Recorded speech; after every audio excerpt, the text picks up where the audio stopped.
तो बेटा हम लोग गॉस लॉ कर रहे हैं और गॉस लॉ के ट्रिकी बढ़िया क्वेश्चंस करने वाले हैं आज। बहादुर बच्चे हो, वेल डिटरमाइंड रहो, कॉपी पेन लेके तैयार हो जाओ। हम लोग करने जा रहे हैं क्वेश्चन नंबर 6 HC वर्मा का। बहुत प्यारा सवाल है। सवाल क्या है देखो। I am focusing on the question but as I am reading the question you start imagining the diagram, the situation of the question, right?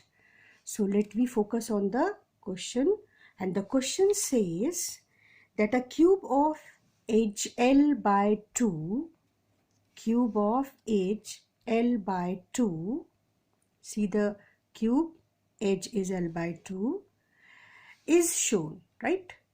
A uniformly charged rod of length L moves towards left. A uniformly charged rod of length L moves towards left at a small but constant speed v, right? At t equal to 0, left end just touches the center of the face. What graph will represent the variation of flux through the cube as rod goes through it? ठीक, जैसे जैसे rod अंदर जाएगी cube से associated flux time के साथ कैसे very करेगा, ये हम लोगों को पता करना है।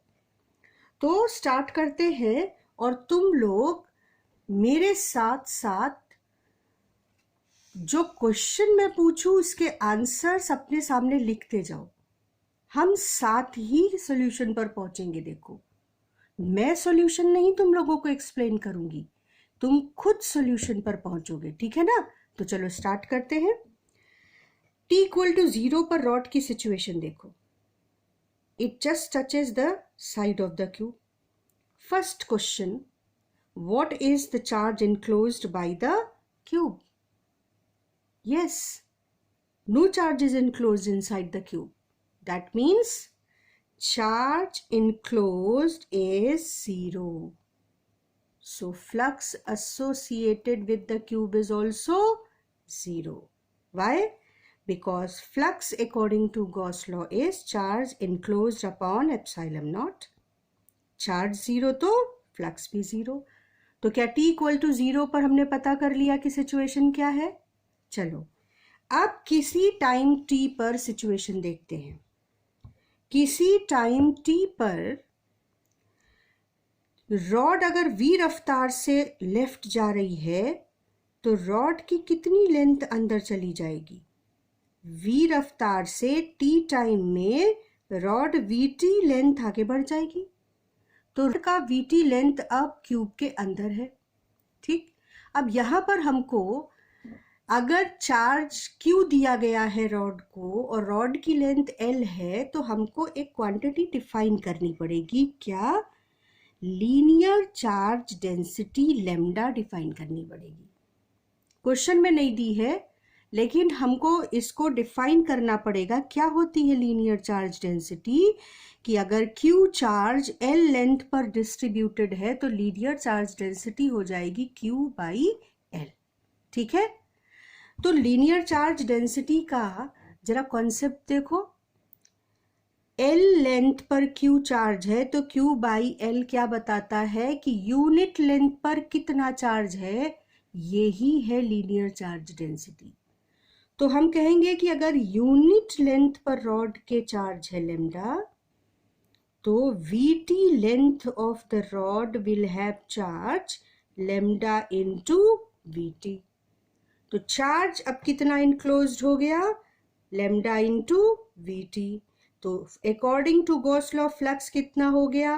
Lambda Vt upon epsilon naught, ठीक। अब इस एक्सप्रेशन को ध्यान से देखो। किसी टाइम t पर फ्लक्स टाइम के डायरेक्टली प्रोपोर्शनल है, यानी ये स्ट्रेट लाइन इक्वेशन है। अगर आप फ्लक्स और टाइम के बीच ग्राफ खींचें तो ये y equal to mx type की इक्वेशन है, जो ऐसी स्ट्रेट लाइन है जो ओरिजिन से पास होती है।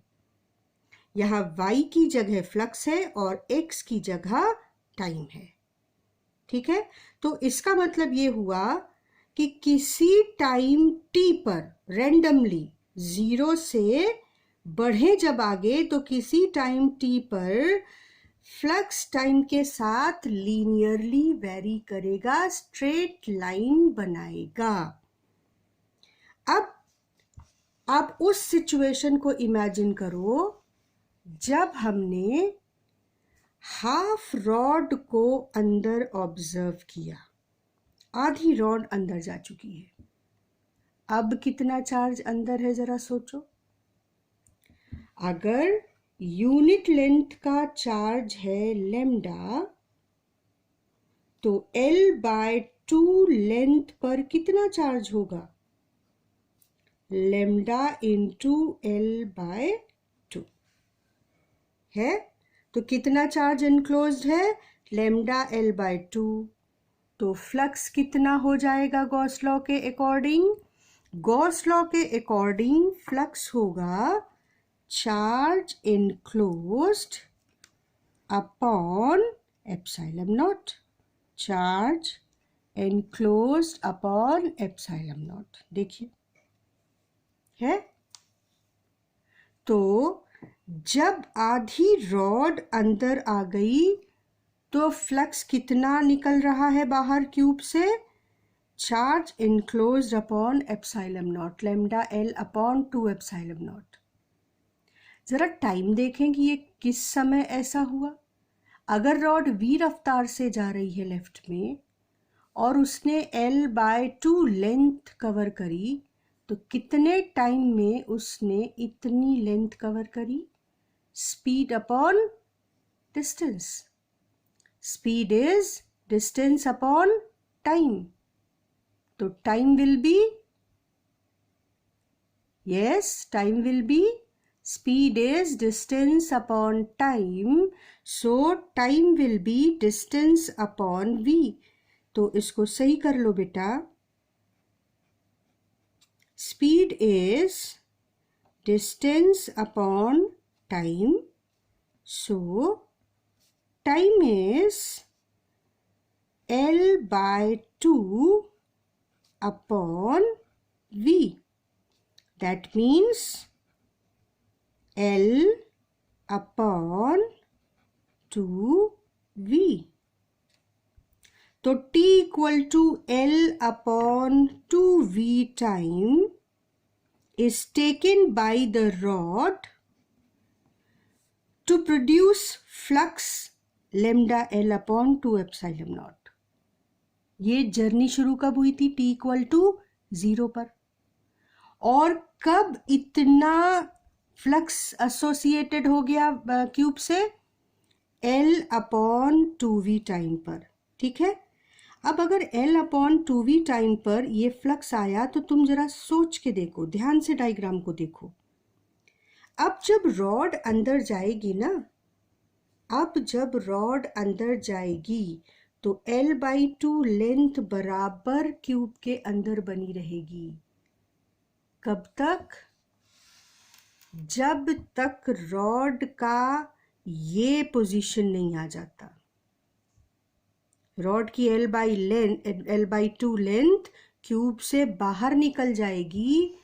ऐसी पोजीशन आने तक लगातार L/2 लेंथ रॉड की क्यूब के अंदर रहेगी। तो लगातार charge enclosed lambda L/2 epsilon not बना रहेगा और flux lambda L upon 2 charge enclose lambda L/2 बना रहेगा और flux lambda L/2 epsilon not बना रहेगा। तो 0 से L अपॉन 2v तक, 0 से L अपॉन 2v तक क्या सिचुएशन रही कि फ्लक्स स्ट्रेट लीनियरली इंक्रीज करता है टाइम के साथ। लेकिन जब T equal to L upon 2V पर आधी रॉड क्यूब के अंदर आ गई, तो अब मैक्सिमम फ्लक्स एसोसिएटेड हो गया क्यूब के साथ, जिसकी वैल्यू है 2L upon lambda L upon 2 epsilon not. अब रॉड कितनी देर तक अपना इतना चार्ज क्यूब के अंदर मेंटेन रखेगी? देखो, रॉड की half length L upon 2V तक पहुंची थी। अब रॉड की बची हुई हाफ लेंथ V रफ्तार से कितनी देर में क्यूब के बाहर हो जाएगी? T is equal to distance upon velocity, यानी T equal to L upon 2V। अब ध्यान से इस पॉइंट को समझो। क्या है ये पॉइंट? 0 से L अपॉन 2V तक तो लीनियर वेरिएशन हुआ फ्लक्स का, लेकिन L अपॉन 2V से 2 इंटू L अपॉन 2V तक फ्लक्स कांस्टेंट रहा, क्योंकि बराबर इतनी रॉड क्यूब के अंदर बनी रही। चार्ज इनक्लोज्ड बदला ही नहीं तो फ्लक्स भी बदला ही नहीं। क्या ये बात क्लियर हो रही है? अब जब ये सिचुएशन आ गई, तो अब जब रॉड फर्दर मूव करेगी तो अब चार्ज इनक्लोज्ड कम होना शुरू हो जाएगा, और अगर चार्ज इनक्लोज्ड कम होने लगा तो फ्लक्स भी कम होने लगेगा। तो ये रॉड अब धीरे धीरे बाहर हो रही है और फ्लक्स टाइम के साथ लीनियरली डिक्रीज करेगा। जैसे लीनियरली इंक्रीज किया था वैसे ही लीनियरली डिक्रीज करेगा। ये बात समझ आ रही है? और कितनी देर में ये रॉड पूरी बाहर हो जाएगी? इसको ध्यान से मेरे साथ लॉजिक लगा के तुम कैलकुलेट करो कि 0 से L अपॉन 2V तक इंक्रीज करती है फ्लक्स, L अपॉन 2V से 2 इंटू L अपॉन 2V तक कांस्टेंट रहता है फ्लक्स, और फिर 2L अपॉन 2V से फर्दर L/2 पूरी रॉड बाहर हो जाए। किस रफ्तार से? V रफ्तार से। तो कितना टाइम लगेगा? L/2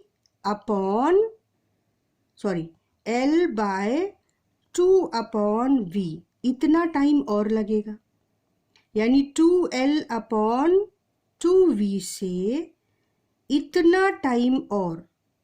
तो पहले कितना टाइम था जब ये काम शुरू हुआ? 2L अपॉन 2V, और उसमें इतना टाइम और ऐड कर दो।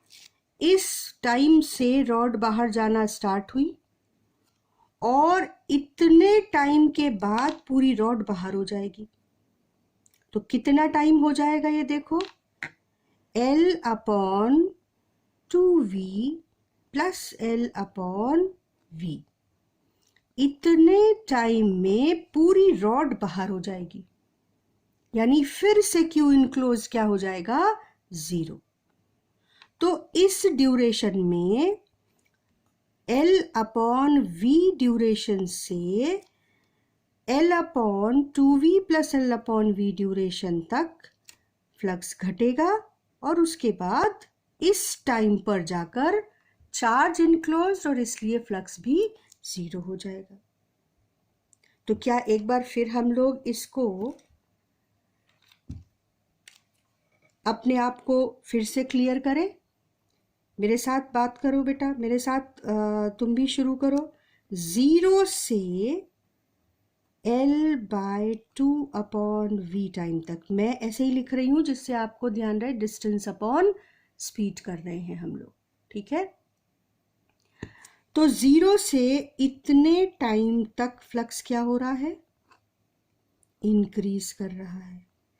कैसे इंक्रीज कर रहा है? According to relation V T lambda upon epsilon naught, यानी टाइम के साथ लीनियरली इंक्रीज कर रहा है। उसके बाद L/2 अपॉन वी से L/2 upon V plus L/2 upon V time तक फ्लक्स कांस्टेंट रहा। क्यों? क्योंकि Q इनक्लोज्ड कांस्टेंट रहा। जब ये सिचुएशन कांस्टेंट सिचुएशन पहुंच गई, फ्लक्स मैक्सिमम एसोसिएटेड हो गया, तो अब रॉड बाहर निकलना शुरू हुई। तो बाहर पूरी कितने टाइम में निकल जाएगी? L/2 upon V plus L/2 upon V, इतने टाइम में ये पोजीशन पहुंची है। और इसमें एक L/2 upon V, distance L/2 upon V, इतना टाइम बाद ये बाहर निकल जाएगी। तो यहाँ तक वो इस सिचुएशन में पहुंची, और इसी में आप अगर एक L/2 अपॉन वी और जोड़ दो तो ये रॉड पूरी क्यूब से बाहर, यानी फ्लक्स एक बार फिर से जीरो। तो अब ग्राफ फाइनल कर लेते हैं। 0 से L/2v तक फ्लक्स इंक्रीज करता है। L/2v से अगले L/2v तक ये काम कितनी देर तक होता रहता है? L/2v तक। इस टाइम से इतने टाइम तक फ्लक्स कांस्टेंट रहता है। तो यहाँ से यहाँ तक का टाइम भी कितना है? L/2v। फिर यहाँ से यहाँ तक का टाइम भी कितना है? L/2v। और फिर अगले L/2v टाइम में फ्लक्स, अगले L/2v टाइम में फ्लक्स डिक्रीज करता है लीनियरली, और फाइनली 3L/2v टाइम में फ्लक्स जीरो हो जाता है। क्या ये बात बेटा समझ आ रही है? तो ये ग्राफ हमको एक्चुअली फ्लक्स के वेरिएशन का कितना अच्छा कॉन्सेप्ट क्लियर कर देता है। इसीलिए आपको मैं बार बार बोलती हूँ कि H.C. वर्मा के सवाल, हर सवाल ये इतने मुश्किल नहीं है इरोडोव की तरह कि बहुत समय लगे आपको, लेकिन हर क्वेश्चन तुम्हारे कॉन्सेप्ट को इतना क्लियर कर देगा कि आप मेंस या नीट के सवालों में फंसेंगे नहीं अगर आपने पूरी H.C. वर्मा लगाई हुई है। तो नीट के हिसाब से तो H.C. वर्मा के जो क्वेश्चंस हैं वो थोड़ा अच्छे ही प्रॉब्लम्स हैं। तो अब हम लोग अगले सवाल पर चलते हैं। एक और बहुत अच्छा सवाल, लेकिन उससे पहले मैं तुमको पूरा क्वेश्चन और उसका सॉल्यूशन एक बार फिर से दिखा दूं। आप वीडियो पॉज करके ढंग से डायग्राम्स और कैलकुलेशन कॉपी कर सकते हैं, या अगर आपने वीडियो पॉज करके खुद से कैलकुलेट किया है तो आप मैच करके देख लो। मेरे कैलकुलेशन भी क्रॉस चेक करते जाओ कि कहीं मेरे कैलकुलेशन में कोई प्रॉब्लम ना हो।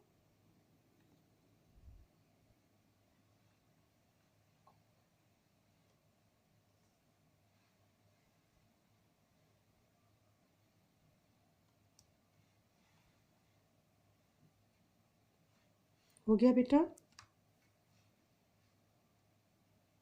चलिए अगला सवाल पहुंचते हैं। एक और बहुत अच्छा सवाल, मैंने इस तरह का एक सवाल इससे पहले भी लिया है। ये सवाल बहुत अच्छा इसलिए है क्योंकि मुझे ऐसे सवालों को की प्रोबेबिलिटी बहुत लगती है मेंस में या नीट में कि आपको ऐसा कोई सवाल मिल जाए। तो इस सवाल को देखो क्या कहता है। ये क्वेश्चन नंबर 1 है न्यूमेरिकल पार्ट में। एक इलेक्ट्रिक फील्ड दी है वेक्टर फॉर्म में, ठीक है, और जो ये ई नॉट है इसकी वैल्यू दी हुई है, ठीक। क्वेश्चन कह रहा है कि find flux of this field through a rectangular surface whose area is 0.2 meter square and this area is parallel to YZ plane। ठीक है, ये सवाल है। अब सोचो, अगर YZ प्लेन में एरिया है तो एरिया वेक्टर किस डायरेक्शन में होगा? एरिया वेक्टर क्या प्लेन के परपेंडिकुलर ऊपर होता है? अगर आपको मैं एग्जैक्टली 3 डायमेंशनल सिचुएशन दिखाऊं तो तुम यूं समझो कि ये है आपका XYZ एक्सिस और ये तुम्हारी ये प्लेन है। देखो, ये अगर तुम्हारा Y प्लेन है, ये Y एक्सिस है, ये Z एक्सिस है, तो प्लेन ऐसे रखा हुआ है, ठीक है, और ये X एक्सिस है। तो इस एरिया वेक्टर का जो इस एरिया का एरिया वेक्टर किस डायरेक्शन में होगा? Perpendicular to the plane. देखो, परपेंडिकुलर टू द प्लेन, ऐसे, यानी किसके पैरेलल हो रहा है ये एरिया वेक्टर? एक्स एक्सिस के पैरेलल। क्या ये बात बेटा बिल्कुल क्लियर हो रही है कि अगर आपका प्लेन YZ प्लेन में है तो आपका जो एरिया वेक्टर है वो एक्स एक्सिस के अलोंग होगा। ये बात क्लियर हो रही है? इसको हम लोग इस तरह भी देख सकते हैं। जिसको भी कंफ्यूजन हो, I'll show you in every orientation। ये है Y, ये है Z। YZ प्लेन में आपको गिवन सरफेस है और इसका area vector along x axis होगा। देखो, अलोंग एक्स एक्सिस, ठीक। चलो देखते हैं कि कैसे क्वेश्चन होगा। आप चाहो तो पॉज करके इसको सॉल्व करो, क्योंकि हम लोग इस तरह का क्वेश्चन इससे पहले एक बार कर चुके हैं। ये बहुत आसान सवाल है।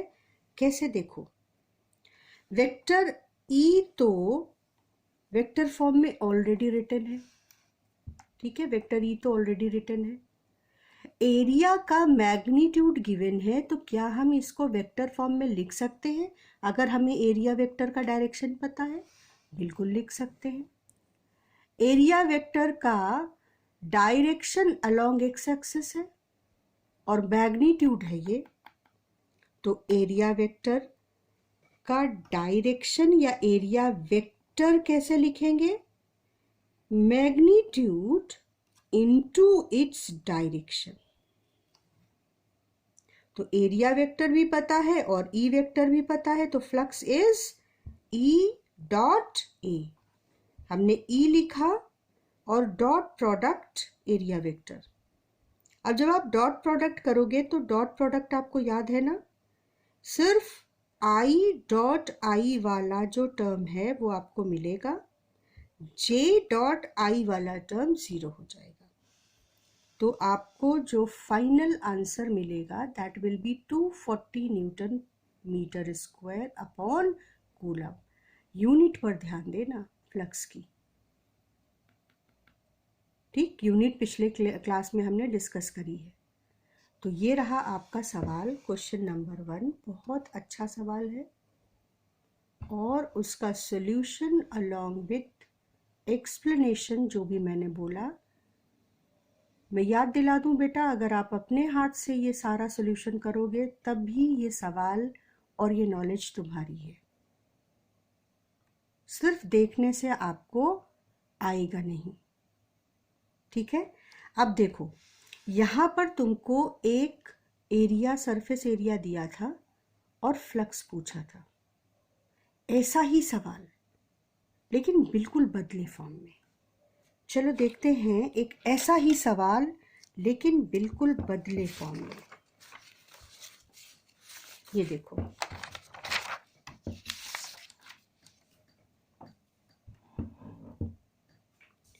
क्वेश्चन देखो।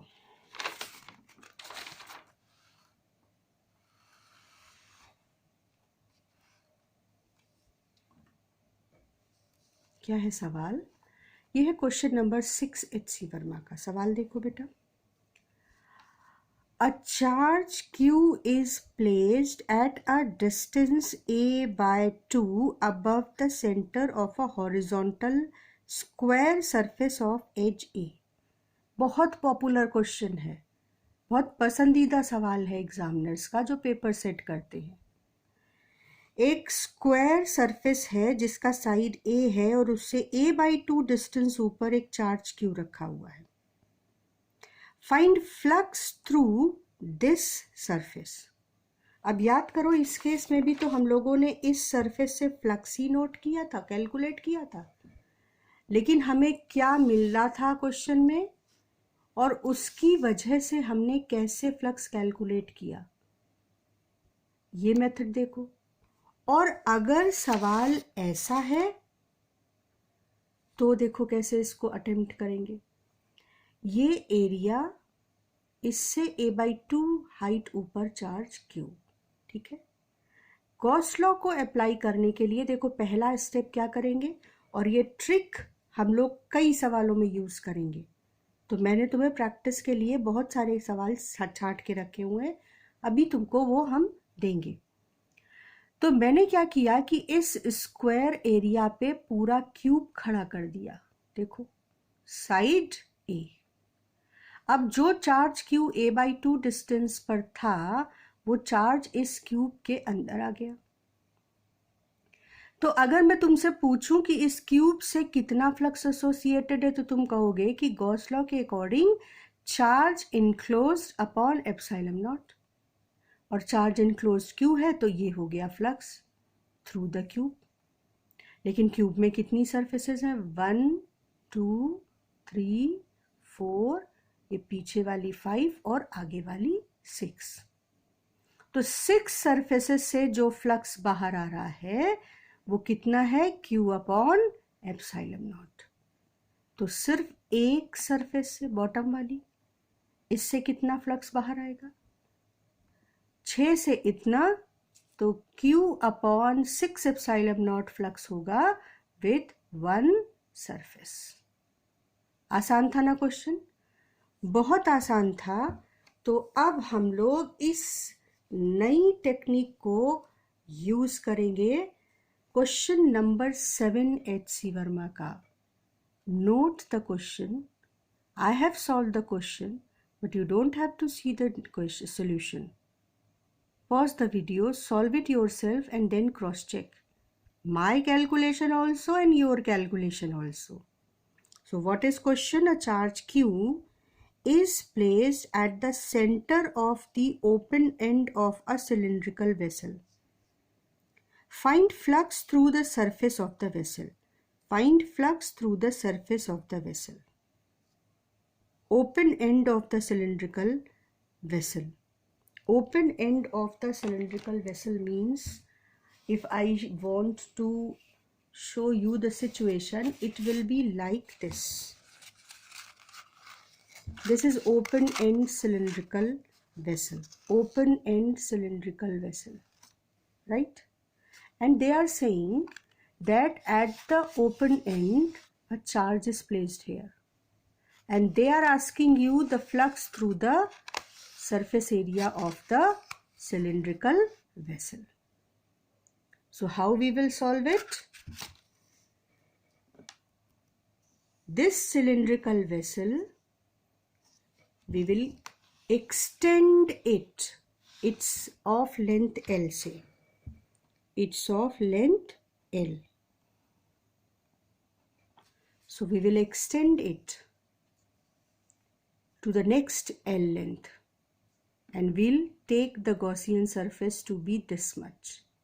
Now Q is inside this closed surface. Now flux through the cylinder, this whole cylinder, is Q upon epsilon naught. इस सिलेंडर की लेंथ कितनी है? L plus L. ये कौन सा सिलेंडर है? ये वो सिलेंडर है जो हमने गिवन सिलेंडर को एक्सटेंड करके 2L लेंथ का बनाया है, गॉसियन सरफेस. तो पूरे सिलेंडर से जो चार्ज फ्लक्स देगा वो Q अपॉन एप्सिलॉन नॉट. लेकिन आपको तो L लेंथ का ही सिलेंडर से पूछा है ना, तो 2L लेंथ से flux Q by epsilon not, तो आधे लेंथ से Q by 2 epsilon not. Easy था, सबने किया, कर पाए आप लोग?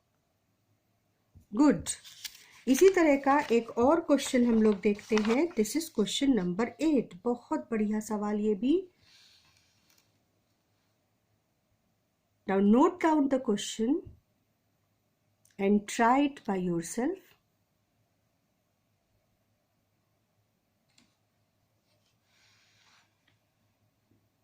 I'm giving you solution also, but I will expect that you do it by yourself and then cross check the answer.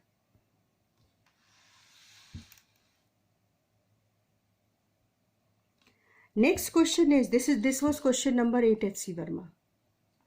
Next question is question number 7. This question says that find flux through spherical surface of radius r, spherical surface of radius r due to charge 10.-7 coulomb at the center and due to another equal charge at a point 2r. At a point 2r away from the center. एक charge यहाँ रखा है और एक equal charge 2r distance पे रखा है और फ्लक्स थ्रू द स्फीयर पूछा है. तो देखो,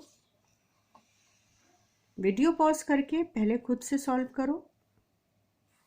जो चार्ज अंदर है उसकी वजह से field lines blue vector lines की तरह बाहर आएंगी, रेडियली आउट.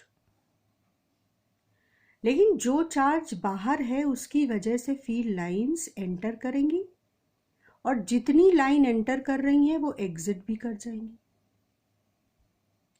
तो flux inflow and flux outflow is equal. अगर इनफ्लो फ्लक्स को आप प्लस लेंगे तो आउटफ्लो फ्लक्स को माइनस लेना पड़ेगा.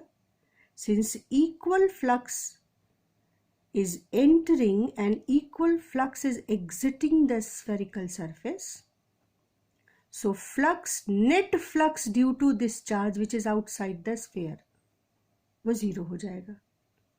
तो केवल सेंट्रल वाला जो चार्ज है वो ही फ्लक्स पे कंट्रीब्यूट करेगा और फ्लक्स हो जाएगा simple Q upon epsilon naught. This is again very good question for Mains and NEET. You may not have the same language and same question, but I'm confident that you will have the concept, the question based on these concepts.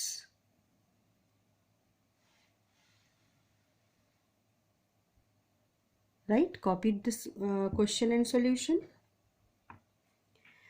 Now let me see another beautiful example. Beautiful example. Again, I would expect you to pause the video and solve it by yourself first. This question is asking, this is question number 2 at C. Verma, that charge Q is uniformly distributed over a rod of length L. Over a rod of length L. A cube is placed such that center of the cube is at one end of the rod. Question is asking find minimum possible flux through the entire surface of the cube. Minimum possible flux through the entire surface of the cube. What is the question?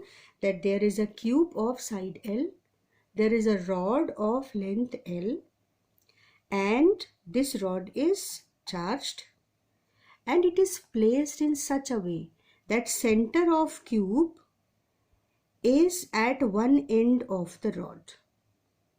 And the question is that find minimum possible flux through the cube.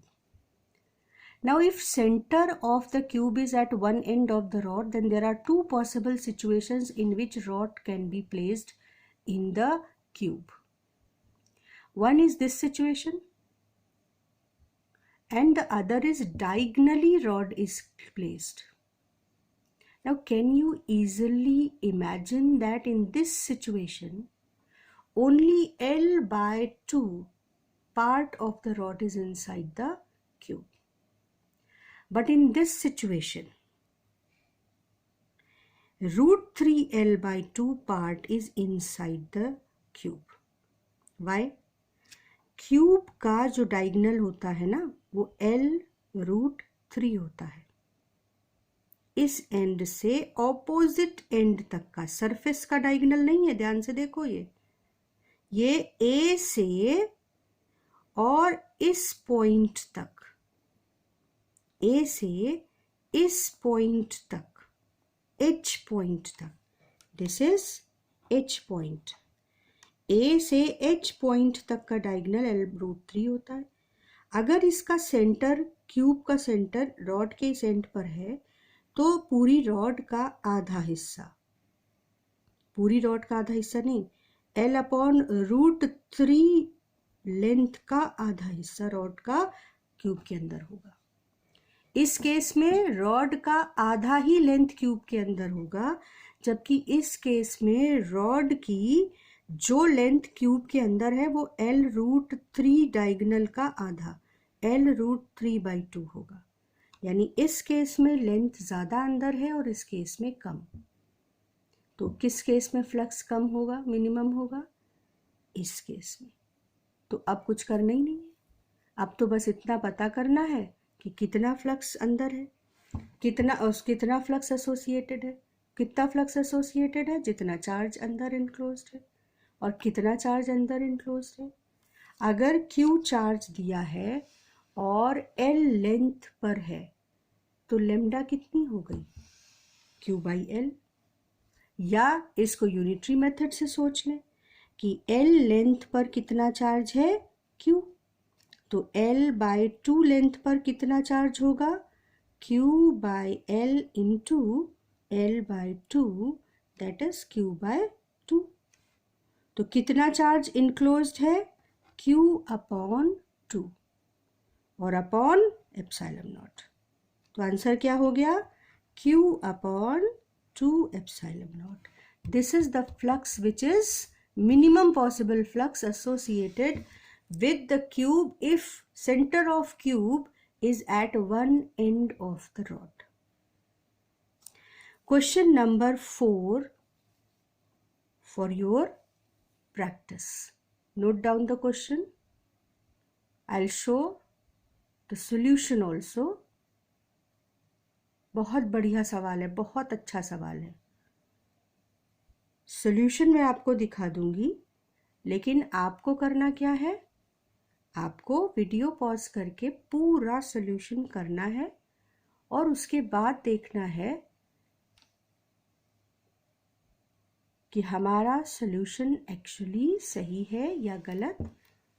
Keep on cross checking my calculation by doing calculation by yourself. बराबर मेरे साथ calculation करो बेटा.